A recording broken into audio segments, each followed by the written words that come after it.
Som.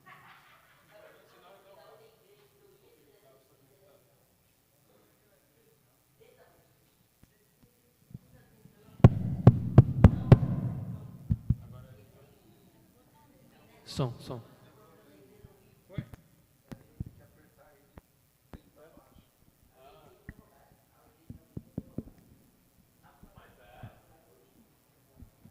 Então vai estar muito barulhento agora. Tem que baixar.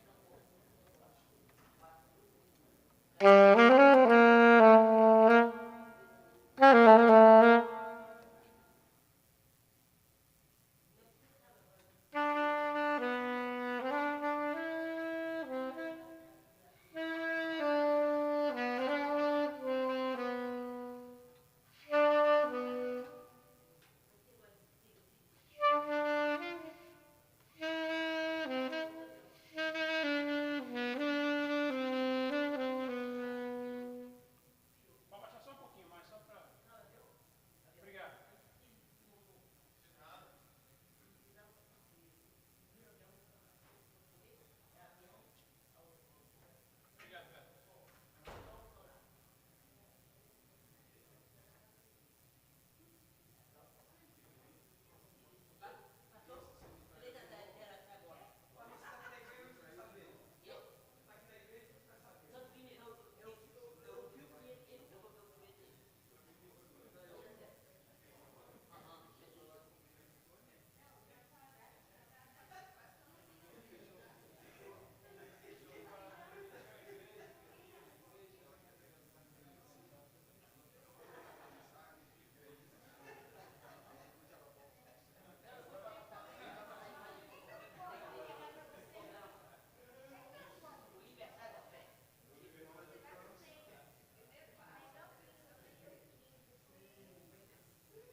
Aí todo mundo ia estar aqui.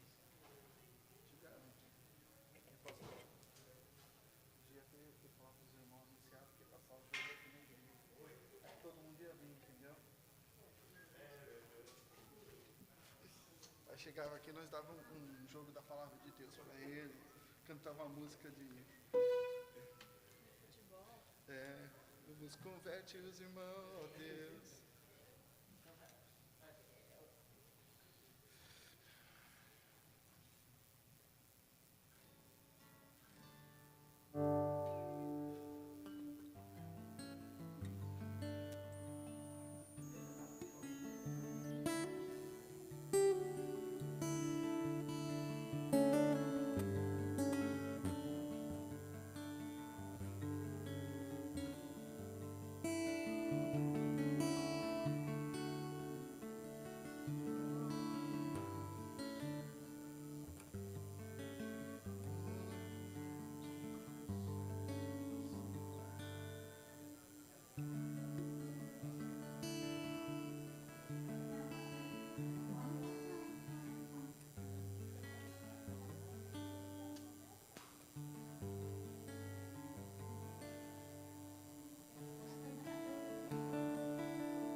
Boa noite, irmãos. Boa noite. Hoje nós estamos bem com a nossa concorrência bem forte, né? Mas eu louvo a Deus pela vida dos irmãos que estão aqui. Os 300 de Gideão, que são menos de 300, né? Os valentes de Gideão que estão aqui para louvar ao Senhor. Mais uma semana se passou. Pela graça de Deus, irmãos, nós estamos vivos e com saúde, né? Motivo da gente agradecer ao Senhor. Eu costumo dizer que às vezes a gente não tem noção de quantas bênçãos nós fomos alvos durante esse tempo, uma semana que passou. Eu costumo perguntar às vezes, sempre nas quartas-feiras, dou oportunidade para os irmãos dar um testemunho, falar alguma coisa sobre a sua semana, e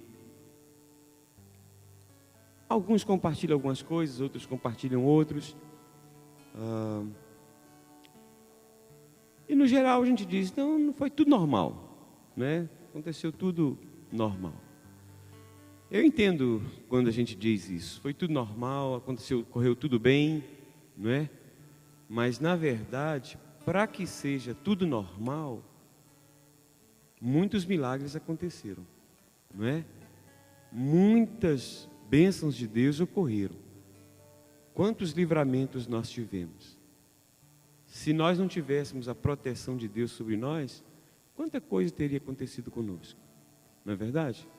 Então, nós temos muito que agradecer ao Senhor, porque Ele tem sido bom para conosco. Vamos ficar de pé?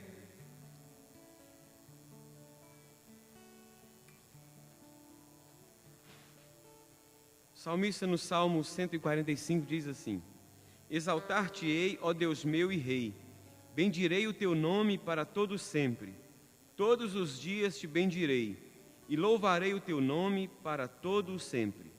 Grande é o Senhor e muito digno de ser louvado. A sua grandeza é insondável. Uma geração louvará a outra geração as tuas obras e anunciará os teus poderosos feitos. Exaltar-te-ei, ó Deus meu e Rei, bendirei o teu nome para todo sempre. Bendito Deus, nós te damos graças, Senhor, porque se estamos aqui nessa tarde e noite, é pela tua misericórdia. Te damos graças porque nos conservastes a vida, ó Deus, nos livrastes de tantos perigos. Te damos graças porque nos conservastes a saúde. Te damos graças, ó Deus, porque nos alcançastes com a tua grande salvação em Jesus Cristo. Te damos graças porque podemos nos reunir, ainda que um grupo pequeno, na tua casa, para o louvor do teu nome. Que o nosso coração, ó Pai, que do nosso coração flua louvor que chega ao teu coração. Dá-nos, ó Deus, um coração que te adore, como o Senhor quer ser adorado, em espírito e em verdade. Em nome de Jesus, nós entregamos ao Senhor a direção deste culto. Amém. Vamos louvar ao Senhor, queridos, cantando.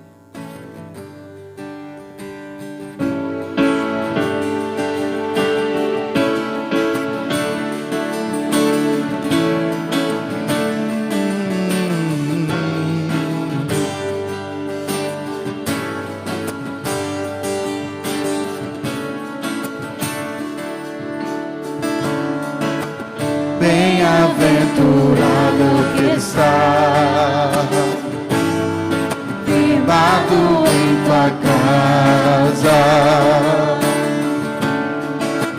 aqueles que te louvam, cujo coração está no nosso Deus. Bem-aventurado é o que tem sede da justiça, sede da justiça de Deus. Aqueles que são filhos da luz, cuja força vem do nosso Deus. Que o teu reino venha sobre nós. Queremos tua glória sobre nós. Ouve, ó Deus, nossa oração ao Ti Sara essa nação, é o clamor da igreja que te adora. Oh, Deus, nossa oração, Altíssimo. Sara essa nação, é o clamor da igreja que te adora. Oh, te adoro, Deus.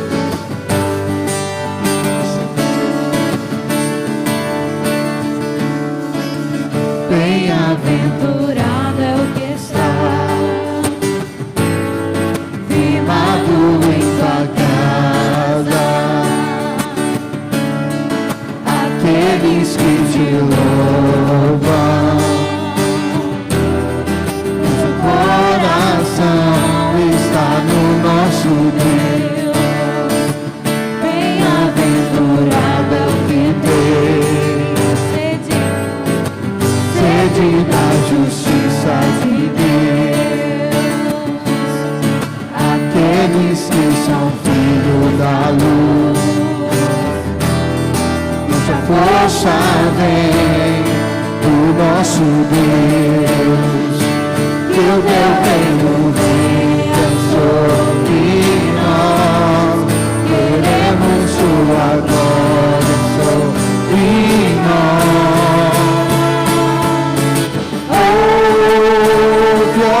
Deus, nossa oração, Altíssimo. Sara essa nação, é o clamor da igreja que te adora. Oh, Deus, nossa oração, Altíssimo. Sara essa nação, é o clamor da igreja que te adora. Oh, te adoro, Senhor.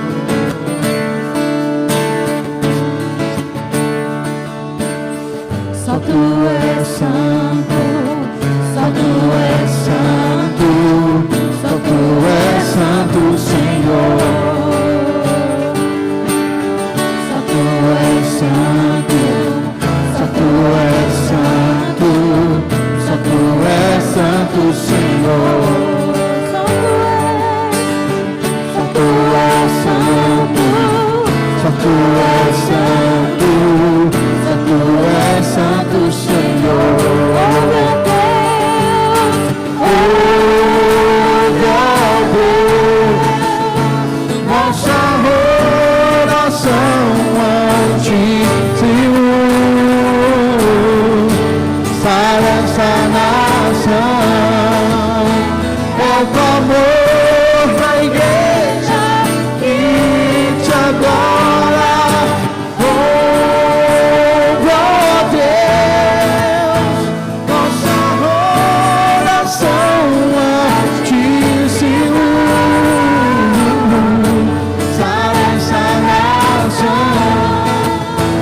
Jesus. Aleluia.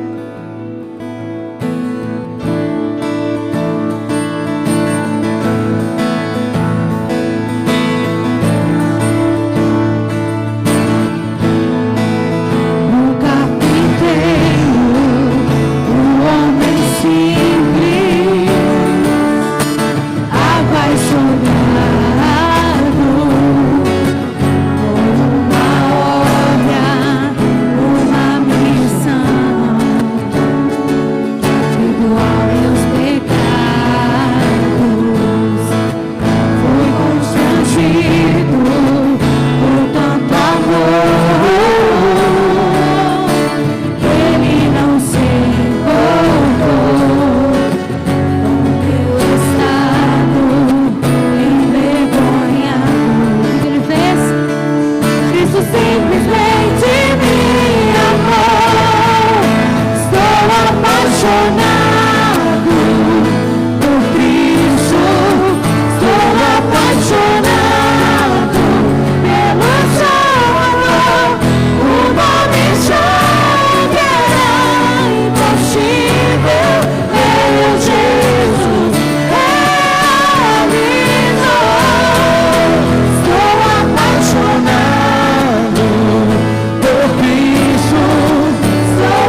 louvor para Jesus.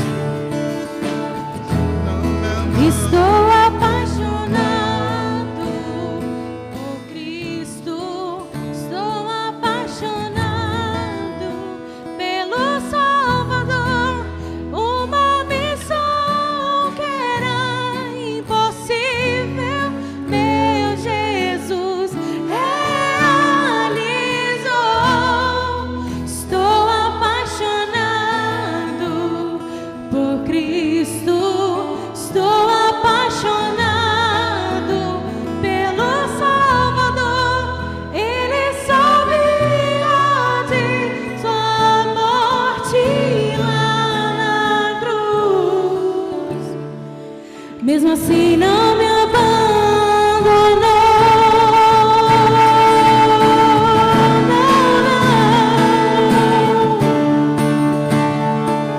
Mesmo assim não me abandonou. Nunca te deixará, Jesus está vivo. Mesmo assim não me abandonou.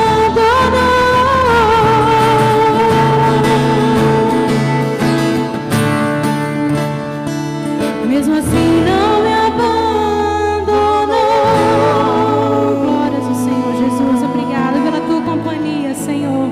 Está sempre presente, ó Deus, ao nosso lado, Jesus. Amém.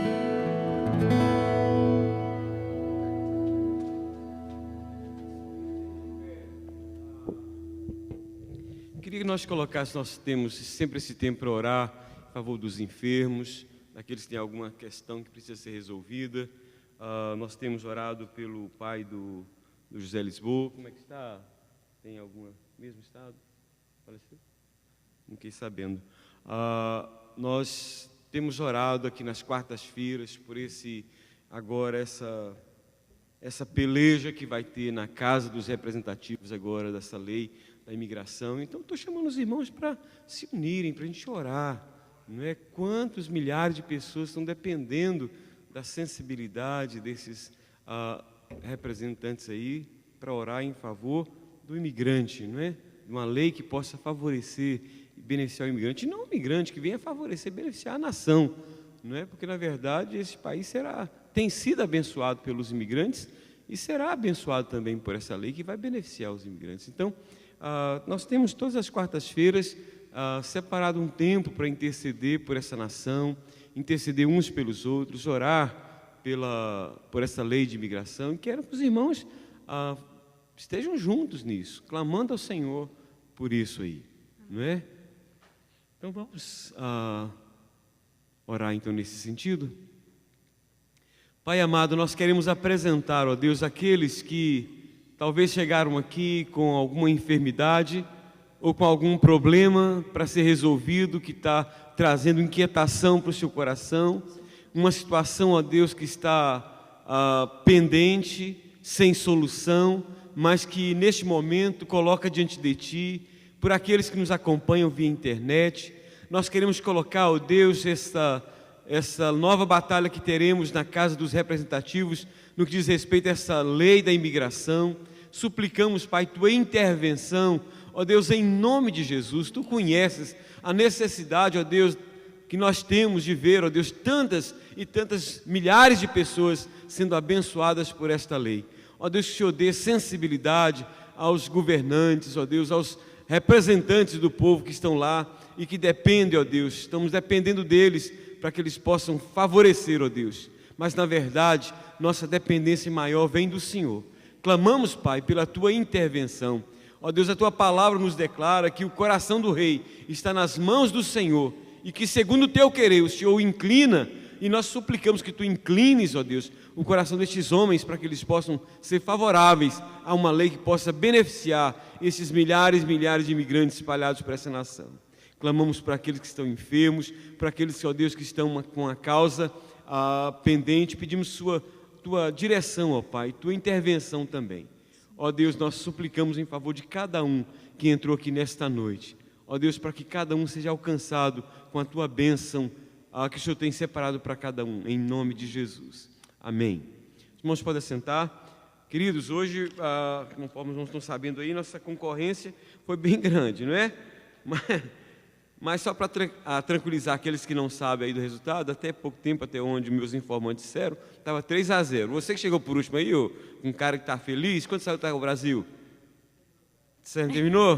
Pronto. Agora ninguém precisa ficar mais ansioso, não. Terminou o Brasil e ganhou. Terminou? Mas não vai empatar também mais, não. Agora é só comemoração. Depois vai comemorar lá no salão, tá bom? Então nada de ficar preocupado com o jogo agora, até agora. Nós temos o nosso encontro de casais no sábado que vem. E não sei quantos aqui não pegaram o convite. Ou você tem algum casal que gostaria de dar? Todos têm? Pegaram? Tem, Carmine? Pegou? Ok. Queria pedir aos irmãos que fizessem um esforço para poder telefonar, para poder convidar durante a semana. O máximo de pessoas você pode convidar. Às vezes, queridos, casais que estão vivendo uma situação difícil, com uma palavra, às vezes Deus pode usar aquela palavra para mudar uma situação, mudar uma realidade do casamento, da família. Então eu penso muito dessa forma, né? Às vezes a gente fala muito em Pedro, né? Pedro foi um baluarte da igreja, não é verdade? Numa pregação só, mais de 3.000 pessoas se converteram. Depois o número aumentou para mais de 5.000 pessoas. Mas os irmãos sabem quem foi que foi lá convidar Pedro para conhecer Jesus? Foi um moço, talvez tímido, né? É tido por muitos estudiosos como uma pessoa tímida. Não era de falar muito em público, mas foi lá e convidou Pedro. Vem cá conhecer uma pessoa especial. E Pedro foi lá e se converteu. Então, às vezes, um convite que você faz para uma pessoa muda uma história, muda uma realidade. Então, queria que você trabalhasse, pensasse dessa maneira, né? Às vezes, Deus está colocando no seu caminho pessoas, famílias, que podem ser restauradas com um convite só, ou com uma palavra, né? Então, fica aí essa palavra para você. Tá bom? No próximo sábado, às 8 horas. Tá? Eu quero dizer para os irmãos o seguinte. Quero parabenizar os irmãos que tiveram a coragem de sair hoje, largar o jogo do Brasil em casa, né? Eu sei que todos nós gostaríamos de estar lá, pelo menos a maioria gostaria de estar vendo esse jogo, né? Mas deixaram o jogo lá e vieram aqui. Eu estou feliz que você fez isso, né? Graças a Deus. E que nesta noite o Senhor possa compensar você por esse gesto de dedicação, ministrando uma palavra bem específica ao seu coração que possa trazer vida. Amém? Quero dar as boas-vindas aqui ao irmão do André, o Rafael, né? Fique de pé, cena aí, Rafael. Lá, aquele jovem simpático lá. Deus te abençoe. A Angélica também. Depois de um ano, né, Angélica? De volta, bem-vinda, Deus te bendiga. São esses nossos visitantes. A dona Dulce, né? O marido está viajando agora, né? Já foi para viajar, vai viajar à noite ainda, né? Mas já está a caminho do aeroporto, né? E ela vai ficar mais uns dias tomando conta do Davi aí, né? Davi do próximo que vai vir, né? Vamos cultuar a Deus, trazendo ao altar nossos dízimos e ofertas.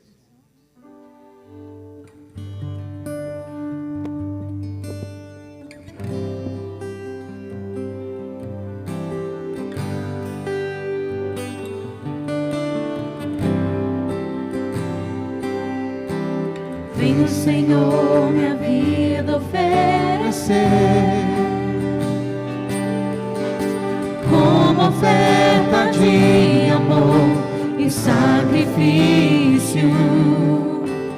Quero minha vida a te entregar como oferta viva em teu altar. Senhor, minha vida oferecer como oferta de amor e sacrifício. Quero minha vida a te entregar como oferta viva em teu altar.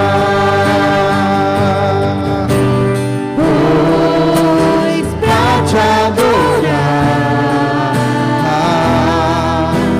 foi que eu nasci.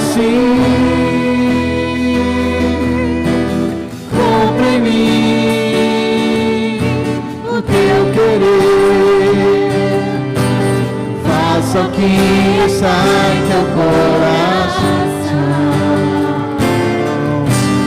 e que a cada dia eu queira mais e mais estar ao teu lado, Senhor,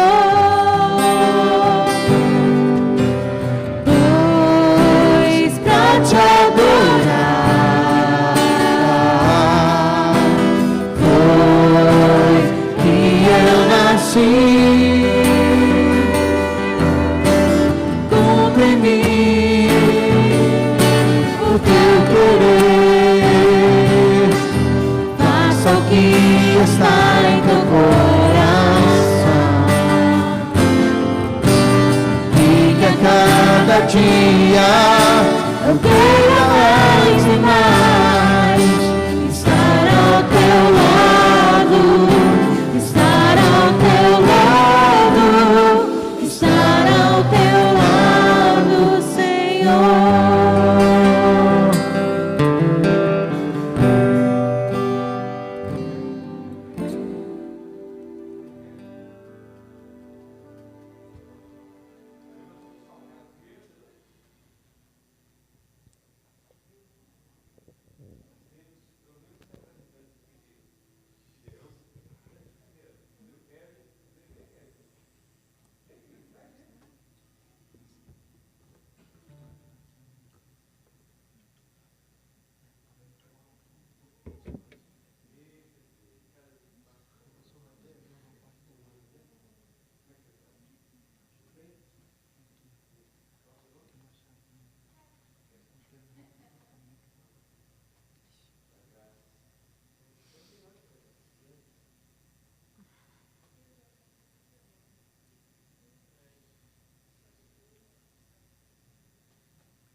Ficar de pé só mais uma vez.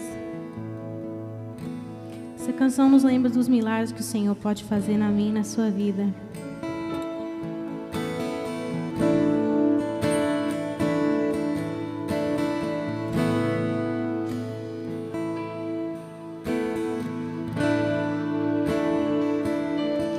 Quem é esse que faz o mar se acalmar e a tempestade obedece a sua voz?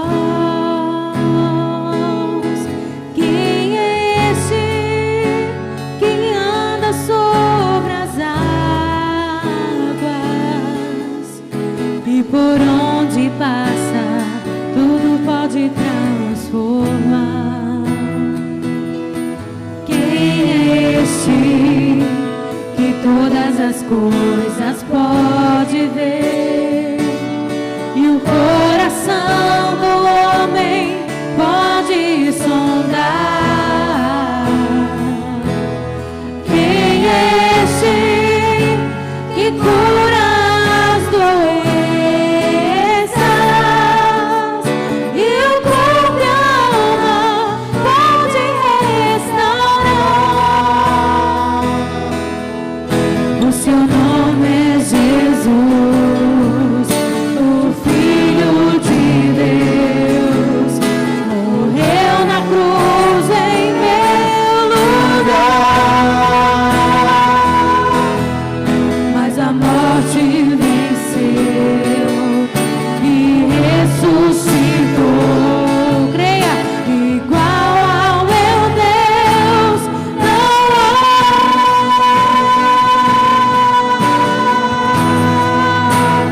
O meu Deus é um Deus de milagres, não há limites para o seu poder agir. Realiza o impossível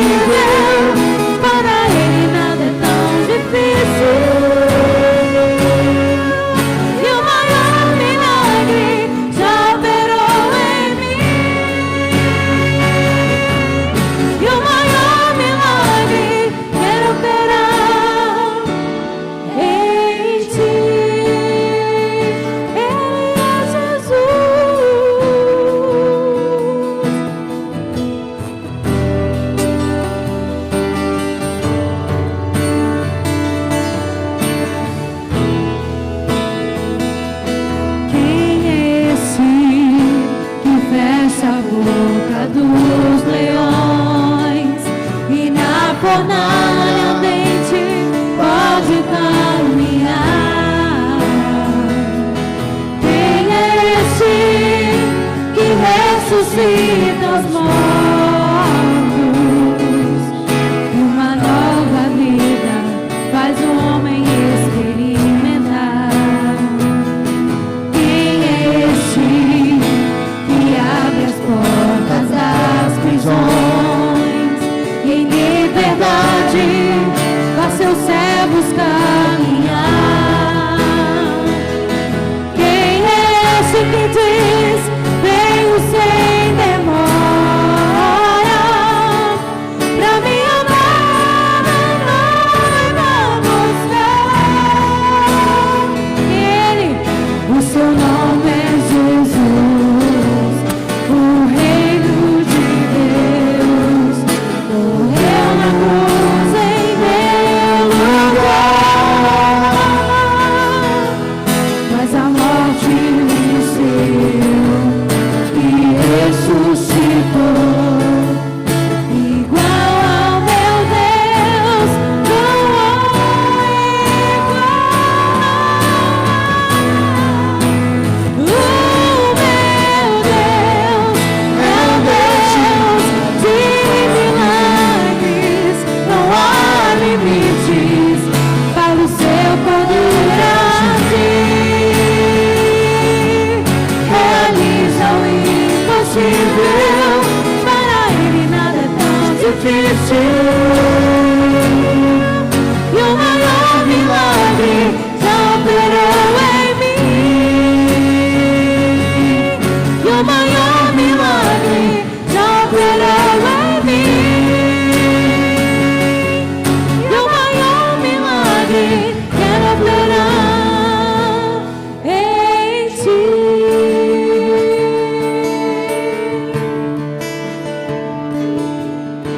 Amém.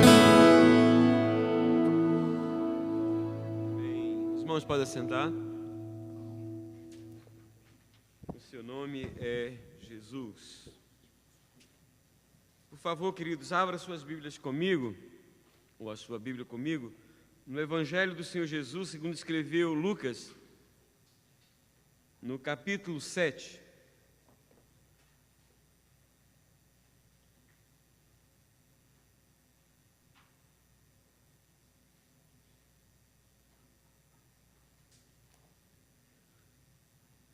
Capítulo 7 do Evangelho do Senhor Jesus, segundo escreveu Lucas.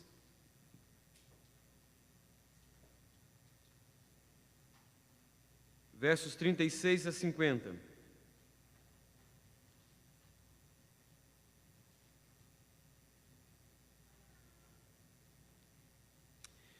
Senhor amado, mais uma vez eu quero pedir, ó Deus, em nome de Jesus, que o Senhor derrame da Tua graça sobre a minha vida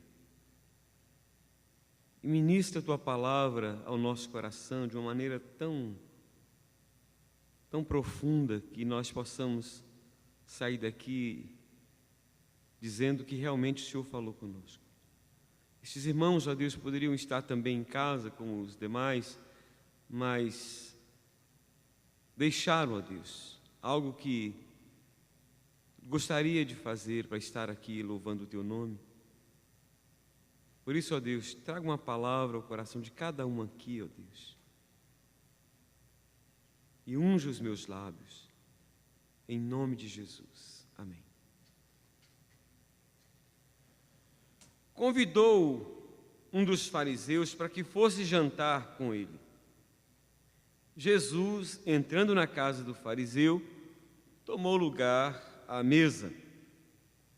E eis que uma mulher da cidade, pecadora, sabendo que ele estava à mesa na casa do fariseu, levou um vaso de alabastro com unguento, e estando por detrás aos seus pés, chorando, regava-os com suas lágrimas, e os enxugava com os próprios cabelos, e beijava-lhe os pés, e os ungia com o unguento.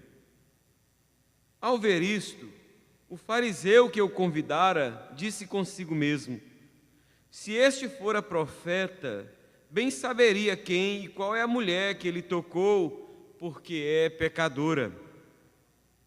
Dirigiu-se Jesus ao fariseu e lhe disse: Simão, uma coisa tenho a dizer-te. Ele respondeu: dize-a, mestre. Certo credor tinha 2 devedores. Um lhe devia 500 denários e outro 50. Não tendo nenhum dos 2 com que pagar, perdoou-lhes a ambos. Qual deles, portanto, o amará mais? Respondeu-lhe Simão: suponho que aquele a quem mais perdoou. Replicou-lhe Jesus: julgaste bem. E voltando-se para a mulher, disse a Simão: vês esta mulher? Entrei em tua casa e não me deste água para os pés. Esta, porém, regou os meus pés com lágrimas e os enxugou com seus cabelos. Não me deste ósculo. Ela, entretanto, desde que entrei, não cessa de me beijar os pés. Não me ungiste a cabeça com óleo, mas esta, com bálsamo, ungiu os meus pés. Por isso te digo, perdoados lhe são os seus muitos pecados, porque ela muito amou. Mas aquele a quem pouco se perdoa, pouco ama. Então disse a mulher: perdoados são os teus pecados. Os que estavam com ele à mesa começaram a dizer entre si: quem é este que até perdoa pecados? Mas Jesus disse à mulher: a tua fé te salvou, vai-te em paz. Que Deus aplique a sua palavra ao nosso coração. Amém, queridos?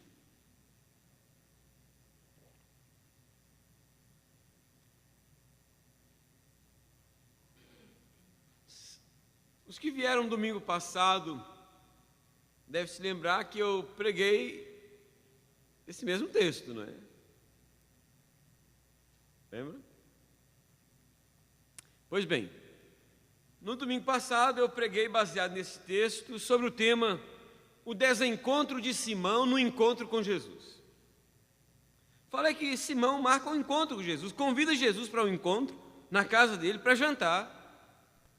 E ali, naquele encontro, eles têm um desencontro.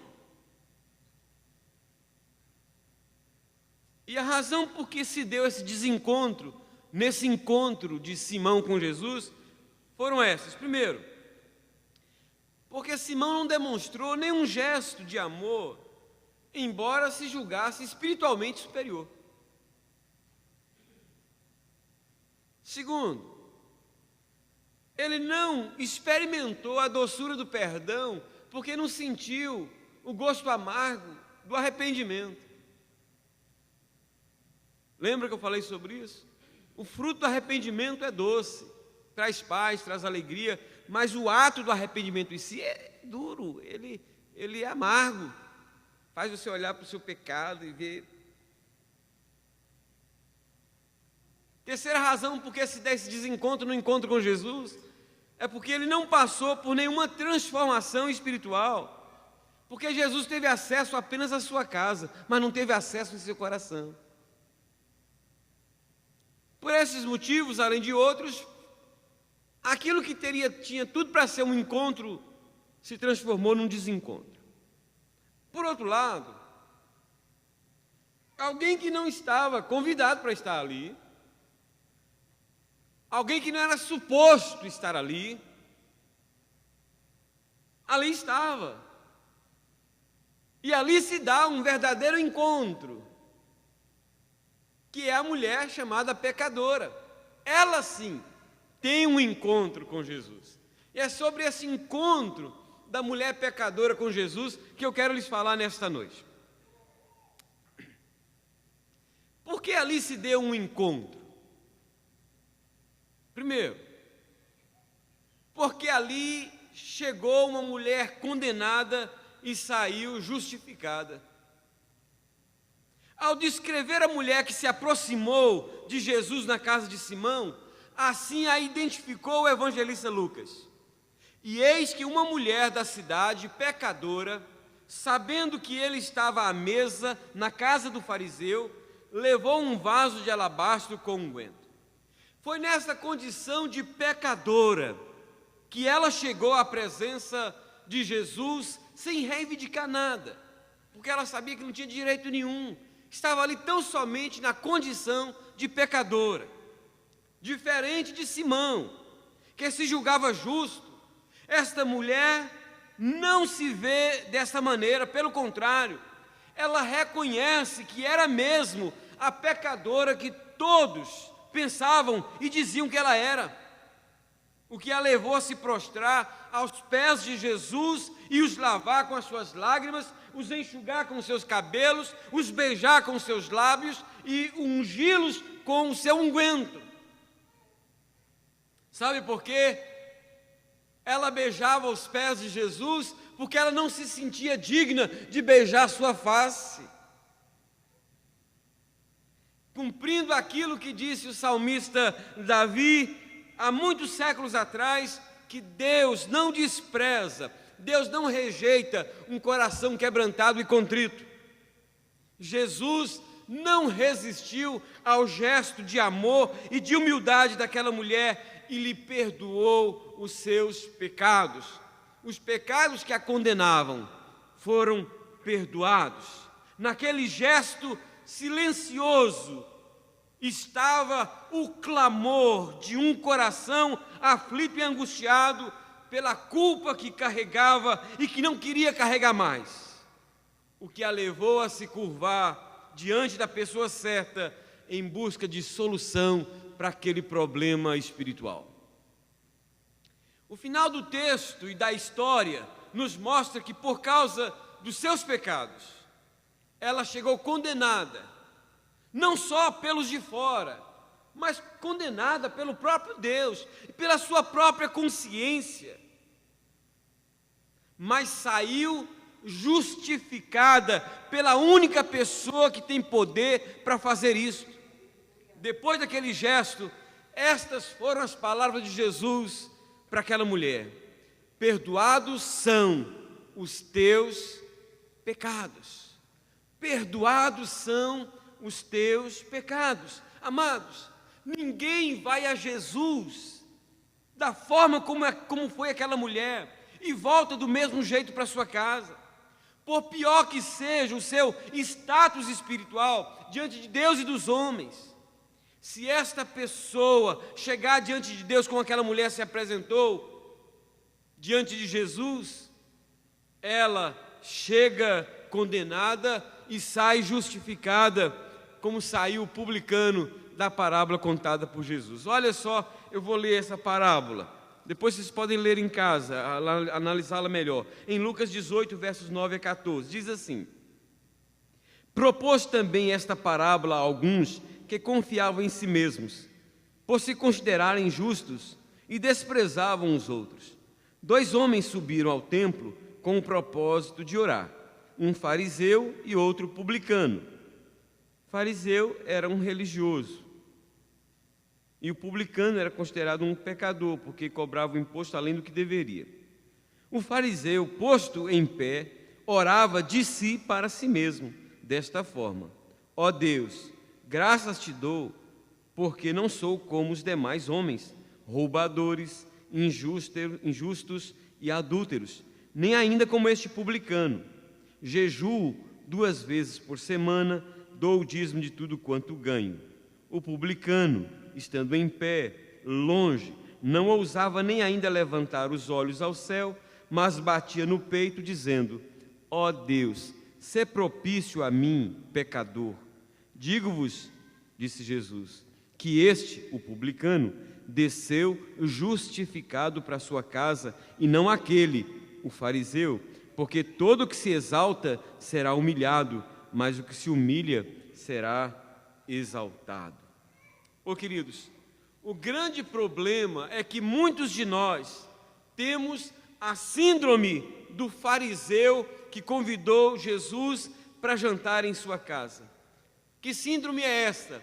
É a síndrome de achar que temos algum mérito espiritual diante de Deus por não fazermos pública ou externamente aquilo que os demais pecadores fazem abertamente. No caso da parábola contada por Jesus, jejuava, dava o dízimo, ia à igreja regularmente, Tudo isso é muito importante. Mas se o coração for soberbo, de que adianta tudo isso? Não é?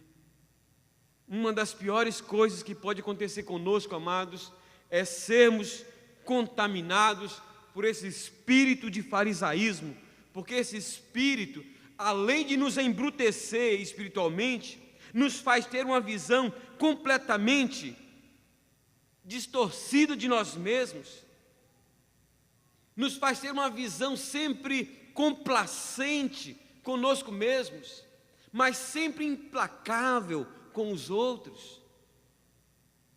Uma pessoa contaminada por esse espírito dificilmente tem uma atitude semelhante à que teve aquela mulher que se curvou aos pés de Jesus, porque ela nunca acha que precisa ir tão longe. Quando a gente vê, às vezes, uma pessoa sendo, entre aspas, extravagante na sua forma de louvar a Deus, a gente muitas vezes já começa a julgar, não é? Está querendo aparecer, está querendo dar o showzinho dela, não é?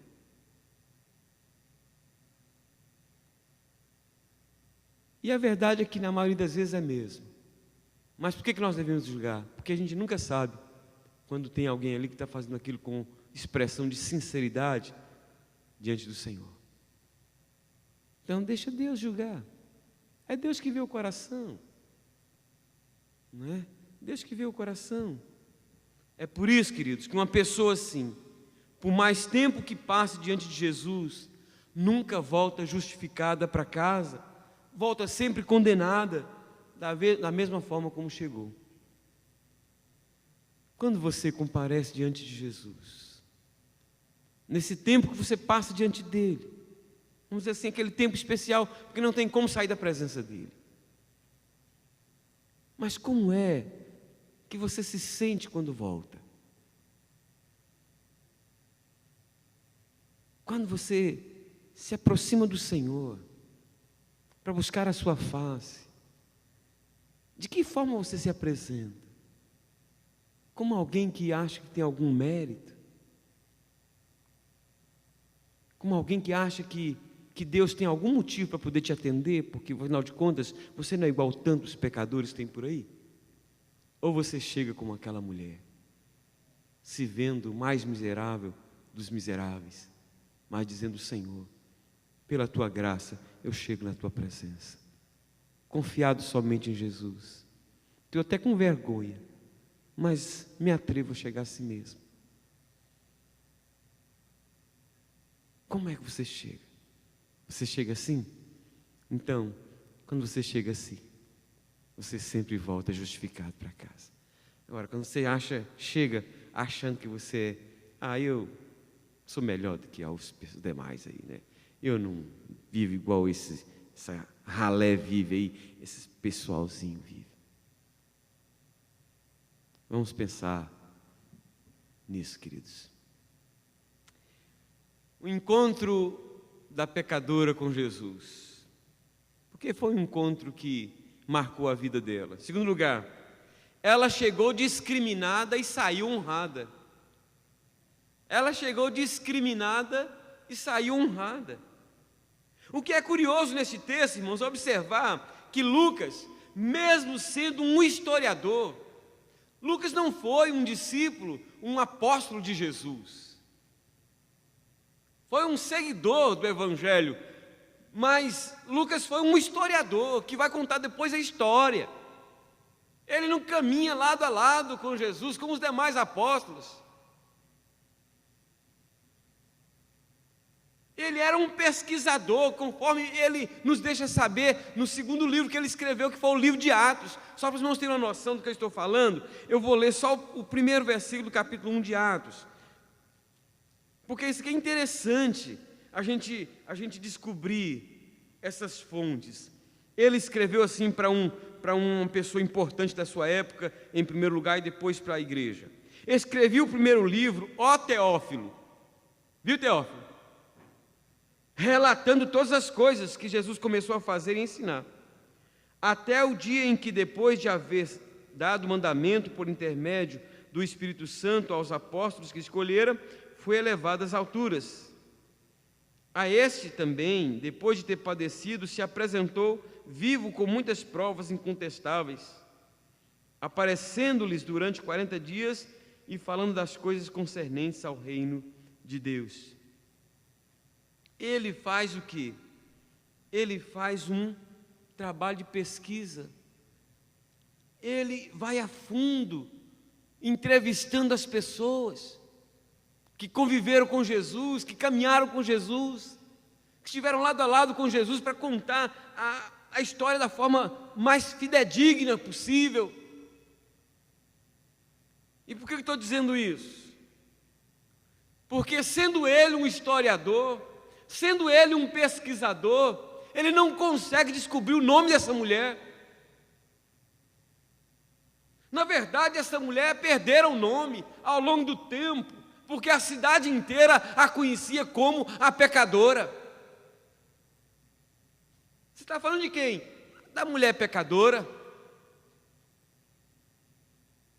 Foi quem que eu conversei aqui essa semana, um negócio sobre ar-condicionado, e a pessoa falou assim, não, fala com o fulano, mas um nome assim, não sei se era o Arroz. Eu pergunto, mas qual é o nome dele? Não sei.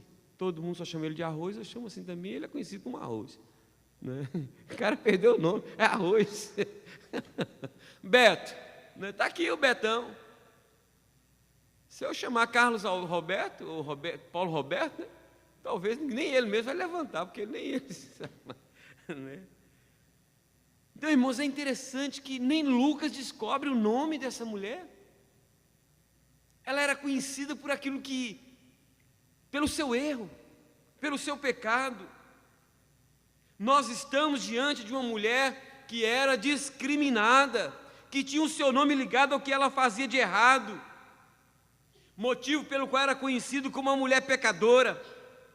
Amados, a discriminação é uma das coisas que mais nos humilha e que mais afeta o nosso homem interior, a ponto de inibir o potencial e a capacidade que uma pessoa tem de ser produtiva em qualquer área da vida. Quando Simão viu aquela mulher dentro da sua casa, sentada aos pés de Jesus, foi logo dizendo em seu coração, se este for a profeta, bem saberia quem e qual é a mulher que lhe tocou, porque é pecadora. Quando você lê o texto, você pode perceber um certo cinismo, um certo deboche. Você percebe um desdém nas palavras de Simão, quando fala a respeito dessa mulher. Diante de Simão estava uma pessoa que não tinha valor algum, mas diante de Jesus estava uma pessoa muito valiosa, que precisava ser amada, tratada com respeito e dignidade, apesar de ser ela uma pecadora. A grande diferença entre Jesus e Simão, ou Simão e Jesus, é que Simão não distinguia a pessoa do seu pecado, ao passo que Jesus separava as duas coisas. Por isso ele conseguia olhar para aquela mulher de uma forma diferente, assim como ele olha para nós. E eu creio que a igreja hoje está precisando, queridos, aprender a olhar dessa forma, como Jesus olha para as pessoas, porque infelizmente a igreja está muitas vezes olhando para as pessoas como Simão olhava para aquela mulher pecadora. A igreja não está aprendendo a separar as duas coisas, a pessoa do seu pecado. E é por isso que há tanta discriminação no meio da igreja do Senhor Jesus Cristo. É por isso que há muitas vezes tanta indiferença em relação às pessoas.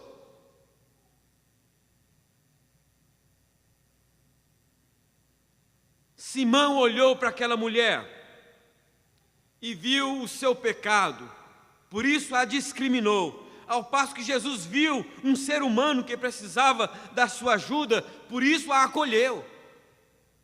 Simão olhou para aquela mulher e viu sua má reputação. Jesus olhou para aquela mulher e viu uma pessoa que precisava ter a sua dignidade restaurada. Simão olhou para aquela mulher e viu nela um caso perdido. Jesus olhou para aquela mulher e viu uma mulher que tinha tudo para se tornar uma grande vencedora na vida. É isso É isso. Ou é assim que age a graça de Deus? Conforme eu disse na semana passada, a graça elege os fracassados, a graça alcança quem não tem mérito, a graça usa palavras para salvar, a graça distingue os pecadores, a graça distingue o amor, a graça perdoa e inclui, a graça aproxima, a graça elimina a culpa, a graça é a expressão máxima da misericórdia de Deus, a graça concede valor a quem não tem valor. E todos nós fomos alcançados pela graça, por isso nós não podemos olhar para as outras pessoas de forma diferente.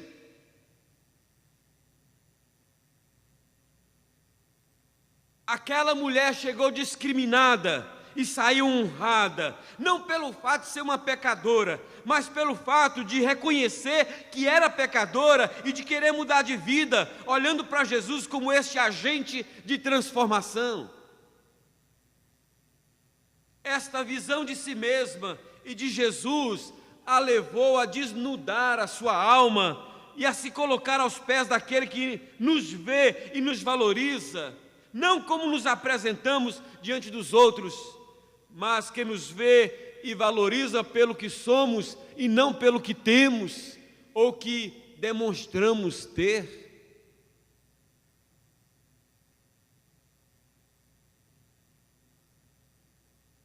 Chega alguém aqui no nosso estacionamento com um carro muito caro e chega um outro com um carro bem popular, já bem estragado. Será como eu, como pastor, trataria os dois quando saísse do carro?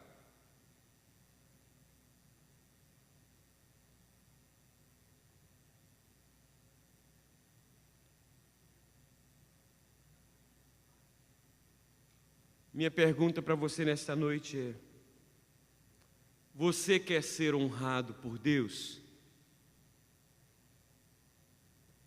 Então se apresente diante de Jesus, não como fariseu, mas como uma mulher pecadora, que não teve vergonha, nem teve medo de desnudar a sua alma e mostrar para Ele quem ela era. Muitas vezes, queridos, parece que nós temos até dificuldade de revelar para Deus quem de fato nós somos, sendo que Ele já sabe quem nós somos. Mas tudo que Ele quer ouvir dos nossos lábios é exatamente essa declaração de dizer: Senhor,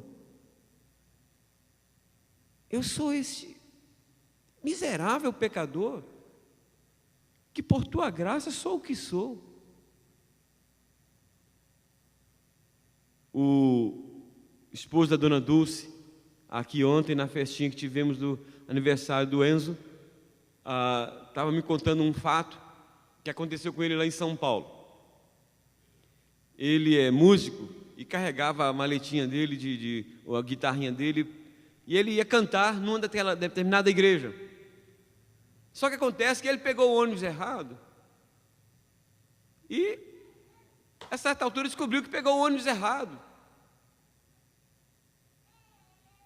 E aí não dava tempo de voltar para ir para a igreja onde ele ia cantar. E ele desceu a uma certa altura lá e falou assim: eu vou na outra igreja, a igreja deles mesmo. E foi, entrou.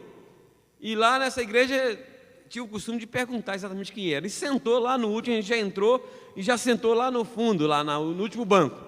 Aí chegou o irmão, né, o introdutor, chama de introdutor, que fica lá para receber as pessoas. Chegou para ele e perguntou assim, quando viu ele todo de terno, né? Lá, todo assim de terno, né, Beto? De terno, assim, muito arrumadinho, chegou e perguntou assim: o senhor é pastor? Ele disse: não, irmão, não sou não. O senhor é evangelista? Ele disse: não, irmão, não sou não. Diz ele que com sotaque nordestino bem carregado. Todos dois, um com menos, outro com mais.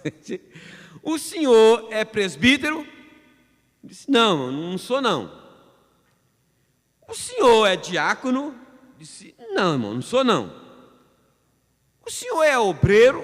Ele disse: não, irmão, não sou não. Aí disse que você vai encurtar essa história, porque, irmão, eu sou o pior crítico que você já pode conhecer. Ele disse: misericórdia.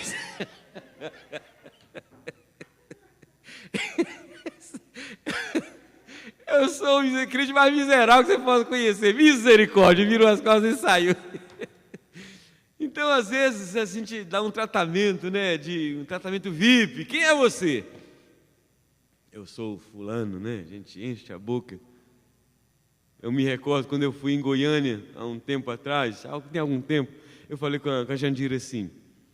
Falei com a Jandira e falei com a irmã da Jandira. Falei assim: olha, por favor, não me apresente como pastor.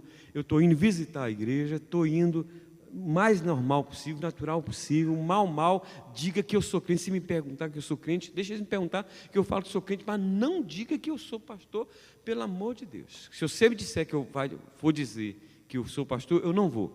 Não, então eu não falo, tá bom. Participei do culto todinho, ninguém me cumprimentou. Naturalmente, durante o culto não é hora de comentar, né? Mas nem antes. Aí veio o culto, não cumprimentou. Depois do culto também não cumprimentou. Aí todo mundo se cumprimentou ali e tal. Terminou, ficou um grupinho pequeno. E lá pelas tantas uma irmã veio conversando. E eu não sei como é que ela fez tanta pergunta. Não sei se foi a irmã da Jandir que acabou me delatando. Eu cheguei e falei que era pastor, irmão, mas daqui a pouco o outro pastor que já tinha saído, estava em caminho de ir embora, eu já veio, já me cumprimentou. O outro já veio me cumprimentar e tal. Moral da história, eu me senti mal, senti pior, como se teria sido melhor se não tivesse. Por quê? Porque na minha cabeça só veio o seguinte: eles não me preocuparam comigo, eles estão aqui por causa da minha função, não é? Eles não deram não tiveram nenhuma consideração para com a minha pessoa. Não é? Às vezes a gente age assim, queridos, a gente age assim com as pessoas, com base no que a pessoa possui, na posição que ela tem, posição social, econômica, até mesmo os cargos que tem na igreja, como se o valor de importância fosse medido por essas coisas, não é? Não. Agora, a questão não é ser honrado pelos homens aqui na terra, a questão maior é ser honrado por Deus. E a minha pergunta novamente é: você quer ser honrado por Deus? Então se apresente diante de Jesus, não como fariseu, mas como uma mulher pecadora, que não teve vergonha, nem teve medo de desnudar a sua alma e mostrar para Ele quem ela era. Não tenha vergonha não, fala para Jesus, Ele já sabe, mas quando você fala, aí tem um outro efeito, né? Tem um outro efeito. Um encontro que mudou a vida daquela mulher pecadora com Jesus. Em terceiro lugar, ela chegou sem nome e saiu com um novo nome. É lindo isso. Ela saiu sem nome e chegou sem nome e saiu com um novo nome. Conforme eu disse anteriormente, mesmo sendo um historiador, o evangelista Lucas não encontrou o nome daquela mulher para identificá-la pelo seu próprio nome. E como não encontrou, ele a chamou pelo nome com que ela era conhecida na cidade: a mulher pecadora. Foi nesta condição que aquela mulher se apresentou diante de Jesus. Ela havia perdido não apenas a reputação, ela havia perdido a própria identidade. Irmãos, é terrível quando você perde a própria identidade, o próprio nome. O nome é uma das coisas mais importantes que nós temos. Ele nos diz quem somos. É com ele que nos apresentamos às outras pessoas. É por ele que somos chamados. Contudo, no caso em questão, não era pelo nome que aquela mulher era chamada, e sim pelo que ela fazia de errado. O fato é que ninguém que vai a Jesus e se prostra aos seus pés, como aquela mulher se prostrou, volta da mesma forma para casa. Ela chegou condenada e saiu justificada. Ela chegou discriminada e saiu honrada. Mais do que isso, ela chegou perdida e saiu salva, conforme lhe garantiu o próprio Jesus, dizendo-lhe: mulher, a tua fé te salvou, vai-te em paz. A mulher era conhecida por todos como uma mulher pecadora e saiu perdoada. A mulher que chegou cansada daquela velha vida, saiu aliviada com a nova vida que recebeu. A mulher que chegou sem nome, saiu com um novo nome escrito, não nos registros dos cartórios humanos, mas um novo nome, escrito no livro da vida, escrito não com tinta, mas escrito com o sangue de Jesus, um nome que ninguém pode apagar. Aleluia, é assim que acontece comigo e com você. Naquele encontro com Jesus, ela teve a bênção de experimentar o que Jesus disse para Nicodemos e chamou de novo nascimento. Teve a bênção de ser transformada no que Paulo chamou de nova criatura. Teve a bênção de ser transformada no que João disse em João 1,12, em filho de Deus. Teve a bênção de ter sido liberta do império das trevas e transportada para o reino do Filho do seu amor, como disse Paulo na sua carta aos Colossenses. Teve a bênção de ter tido o seu nome escrito no livro da vida, livro que se encontra o nome dos salvos, razão pela qual o apóstolo João diz em seu livro de Apocalipse, que se alguém não foi achado escrito no livro da vida, esse foi lançado para dentro do lago de fogo e enxofre. Quando uma pessoa se converte, quando uma pessoa entrega a sua vida a Jesus, a Bíblia diz que o seu nome passa a ser escrito no livro da vida. Isso não é glorioso, queridos? Você entende agora por que aquele encontro daquela mulher com Jesus foi um encontro verdadeiramente transformador, um encontro radical, que mudou por completo a vida daquela mulher? Estas mesmas bênçãos estão disponíveis para todos aqueles que chegam diante de Jesus da mesma forma como aquela mulher chegou. Cumpriu-se na vida daquela mulher e de Simão o que Tiago disse em sua carta no capítulo 4, verso 6. Deus resiste aos soberbos, mas dá graça aos humildes. Até onde sabemos, queridos, Simão permaneceu do mesmo jeito, mas a vida e o destino daquela mulher foram mudados completamente. Minha pergunta: como é que você tem chegado diante de Deus? Como Simão ou como uma mulher pecadora?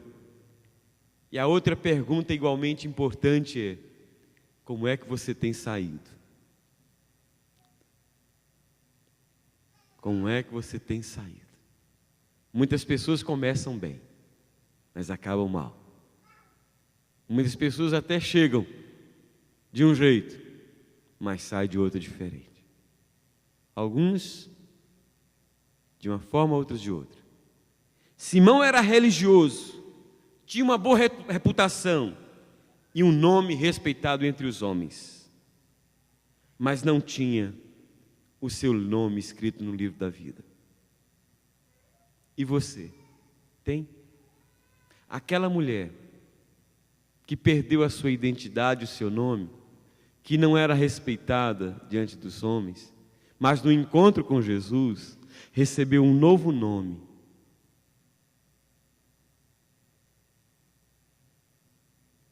Será que você também tem esse novo nome? Se não tem, abra o coração e receba Jesus Cristo como Senhor e Salvador da sua vida.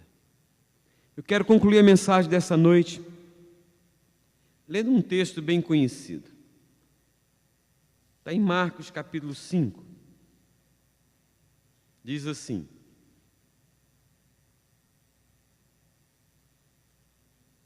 aconteceu que certa mulher, que havia 12 anos, vinha sofrendo de uma hemorragia e muito padecer à mão de vários médicos, tendo despendido tudo quanto possuía, sem contudo nada aproveitar, antes pelo contrário, indo a pior, tendo ouvido a fama de Jesus, Vindo por trás dele, por entre a multidão, tocou-lhe a veste, porque dizia: se eu apenas lhe tocar as vestes, ficarei curada. E logo se lhe estancou a hemorragia e sentiu no corpo estar curada do seu flagelo. Jesus, reconhecendo imediatamente que dele saíra poder, virando-se no meio da multidão, perguntou: quem me tocou nas vestes?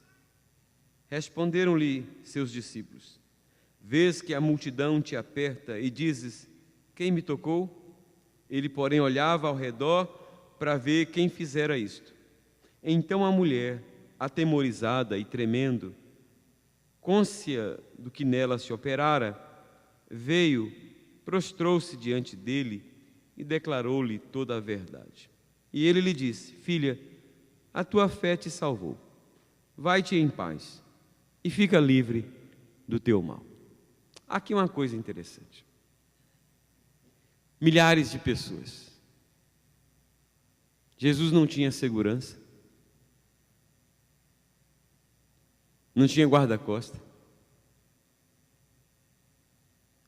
E Jesus estava indo, e todos sabiam disso, estava indo para a casa de um homem importante da cidade, cuja filha estava morta. E aumenta o número de curiosos, a multidão aumenta. E as pessoas começam a esbarrar e tocar em Jesus de tudo quanto é jeito. Mas no meio de tanta gente que toca em Jesus, uma pessoa, uma única pessoa, que saíram de casa, na sua cabeça disseram o seguinte: eu vou lá, vou tocar em Jesus e vou ser curada. E do jeito que ela havia colocado na sua cabeça, aconteceu.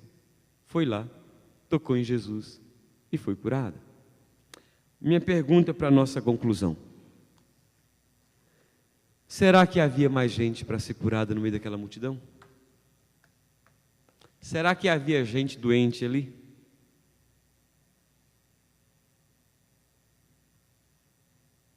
Se tanta gente tocou em Jesus, por que só aquela mulher que tocou que foi curada? Aqui está um princípio, queridos, para nós ficarmos com ele. Só ela foi curada, porque só ela saiu de casa com aquela mentalidade, com aquele pensamento no seu coração: eu vou ao encontro de Jesus. E ninguém que vai ao encontro de Jesus com fé, com humildade,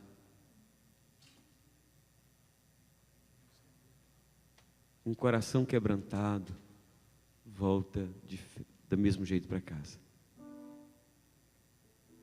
Foi isso que fez com que aquela mulher pecadora voltasse diferente para casa. Ela saiu de um jeito, chegou de um jeito e saiu de outro. Que Deus nos abençoe, queridos, e que a nossa religião, a nossa religiosidade não nos impeça de sermos pessoas que tenham essa percepção que teve aquela mulher. Que quando saímos para cultuar ao Senhor, saiamos de fato para cultuar ao Senhor. Eu vou para cultuar ao Senhor. É por isso que de vez em quando você encontra com alguém e pergunta: como é que foi o culto hoje? Diz: não gostei não. Não gostei daqueles cantos que cantaram não. Mas espera aí. Em algum momento, alguém preparou uma coisa para você? O cântico foi cantado para você, para te agradar? Ou foi para o Senhor? Se foi para o Senhor, por que você não cantou? Você está vendo como que é fácil a gente perder a visão do que a gente veio fazer? Viemos adorar ao Rei Jesus. Só Ele e ninguém mais. Por isso meu coração tem que estar o tempo todo voltado para Ele: Senhor, é ao Senhor que eu vim adorar, é ao Senhor que eu vim buscar. E quando você faz isso, com sinceridade de coração, você nunca volta vazio, você sempre volta cheio da graça de Deus. Senhor amado, que o milagre que aconteceu na vida daquela mulher, na vida daquela mulher que tocou no Senhor e foi curada, de acordo com a necessidade de cada um aqui, que esse milagre aconteça hoje em nosso meio, na vida daquele que veio te buscar com sinceridade de coração. Em nome de Jesus. Amém. Vamos ficar de pé, queridos, vamos cantar.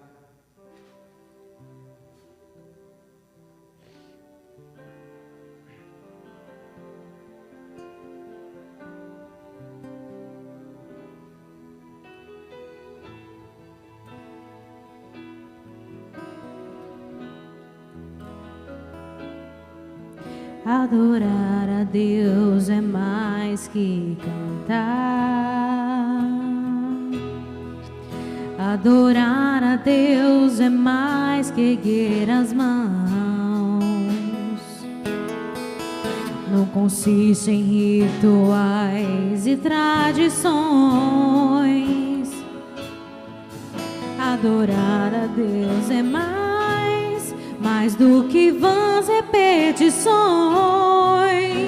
O vaso de alabastro tem que ser quebrado e o perfume tem que ser totalmente derramado. Só quem conhece a grandeza do perdão que recebeu entrega em amor todo tesouro seu para adorar a Deus. O vaso de alabastro tem que ser quebrado e o perfume tem que ser totalmente derramado. Só quem conhece a grandeza do perdão que recebeu entrega em amor todo tesouro seu para adorar a Deus. Adorar a Deus é além das emoções. Santo Espírito tocando e transformando corações, pois a unção e a poder no seu olhar nos faz sorrir, nos faz chorar, nos faz perder para ganhar. O vaso de alabastro tem que ser quebrado e o perfume tem que ser totalmente derramado. Só quem conhece a grandeza do perdão que recebeu entrega em amor todo tesouro seu para adorar a Deus. O vaso de alabastro tem que ser quebrado e o perfume tem que ser totalmente derramado. Só quem conhece a grandeza do perdão que recebeu entrega em amor todo tesouro seu para adorar a Deus.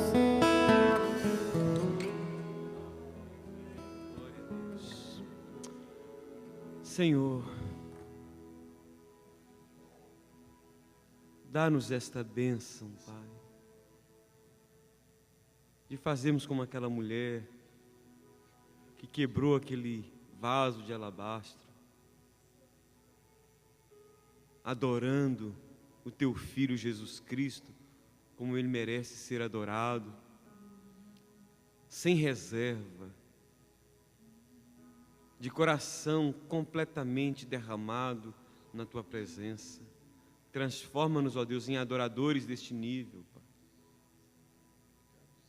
Ó Deus, abençoe a cada um aqui nesta noite, dando a cada um, ó Deus, esta alegria de Te servir, ó Pai.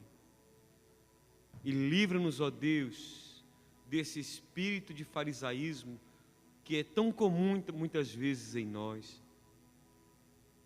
Tem misericórdia de nós, ó Pai. Dá-nos uma semana abençoada na Tua presença. Guarda-nos e livra-nos de todo mal. Desvia, ó Deus, os nossos pés de todo laço e desarma toda cilada que contra nós for preparado, ó Deus. E ajuda-nos, ó Deus, a caminharmos em vitória, para louvor e glória do Teu nome. Que a graça maravilhosa do nosso amado Senhor e Salvador Jesus Cristo, o amor de Deus, nosso eterno Pai, a doce comunhão, a consolação, o poder do Espírito Santo seja com todos nós, irmãos, e com todo o povo de Deus na face da terra, hoje e para sempre. Amém. Amém. Deus abençoe, queridos. O culto vai continuar lá no salão.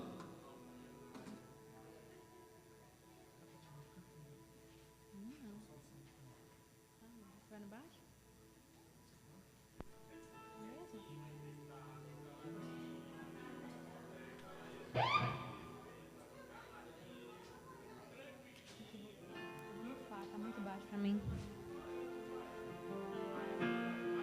Same one. Adorar a Deus é mais que cantar. Adorar a Deus é mais que erguer as mãos. Não consiste em rituais.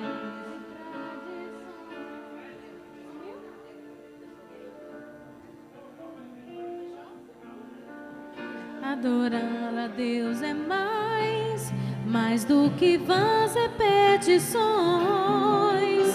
O vaso de alabastro tem que ser quebrado e o perfume tem que ser totalmente derramado. Só quem conhece a grandeza do perdão que recebeu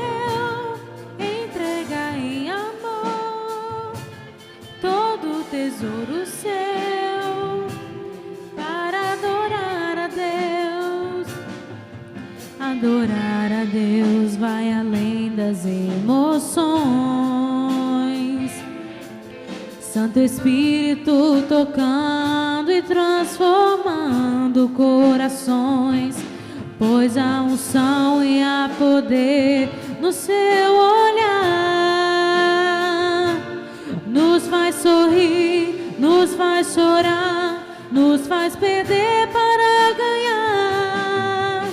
O vaso de alabastro tem que ser quebrado e o perfume tem que ser totalmente derramado. Só quem conhece a grandeza do perdão que recebeu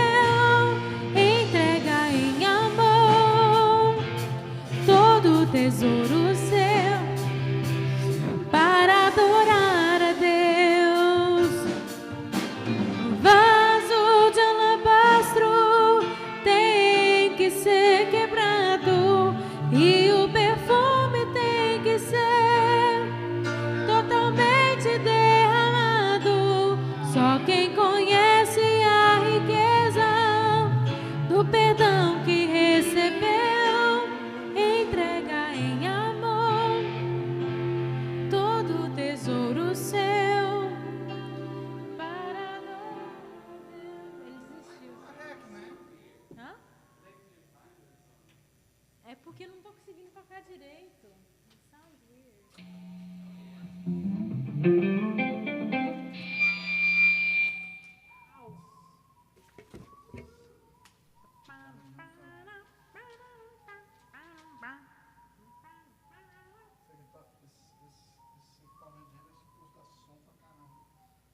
som alto, não som qualidade.